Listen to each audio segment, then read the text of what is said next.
He was a young vampire who lived in a village in the vampire realm. He liked to play pranks that provoked surprise, fear, anger, several feelings without anyone realizing that he was the one responsible for the pranks, but he always made sure that it ended well in the end so as not to cause damage. He still liked to help people when he saw them in need, and was known as someone who helped people, someone kind and smiling, and he found it funny because behind, he trapped people without anyone knowing, but he wasn't doing it in a bad way. He was having fun and liked seeing people's reaction to his pranks. He was courageous and was ready to go on adventures, more or less dangerous adventures. He has already explored alone places that are more or less frightening and abandoned for some. He loved anything scary, even if he was scared.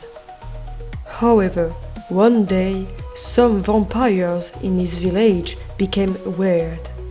They had become unpredictable, erratic, and crazy.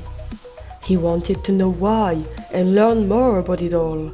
So he spied on people chatting to find out more about what was happening in his village. He heard of a curse that struck the village. He decided to go spy on higher ranking vampires in his village who are important and powerful to have a more serious and reliable discussion about what is going on. He heard about the madness and that people were affected by it. Vampires affected by the madness were considered entities of madness. Unfortunately, most died in the days following their contamination.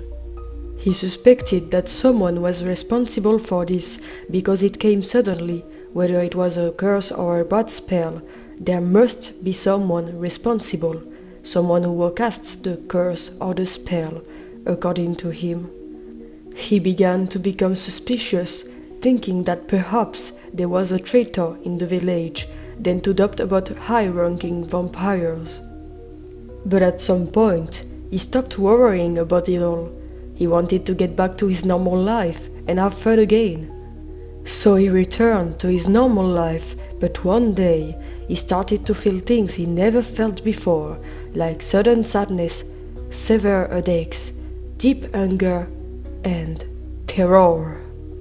He had obviously noticed that there was something not normal about him, but when he realized that, it was already too late. The madness got him.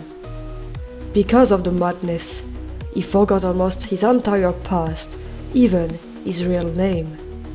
The madness gave him the name Velkor madness, and he was unable to change it, as if his name was sealed within him. It is by the ring with red crosses on his right hand.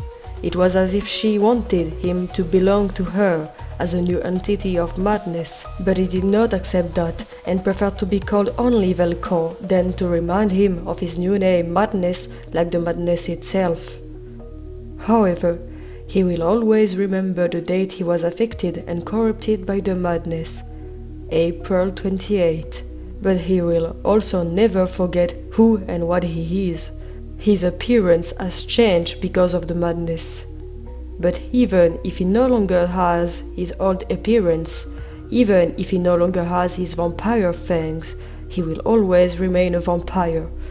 Well, even if he misses his fangs because there's still something important for vampires, he thinks his new teeth are pretty cool. Fortunately, he remained himself, but now he must face very difficult times because of the madness which acts on him. But that's not what's going to discourage him. He has fought for a long time against the madness, to resist it, and he will continue to do so.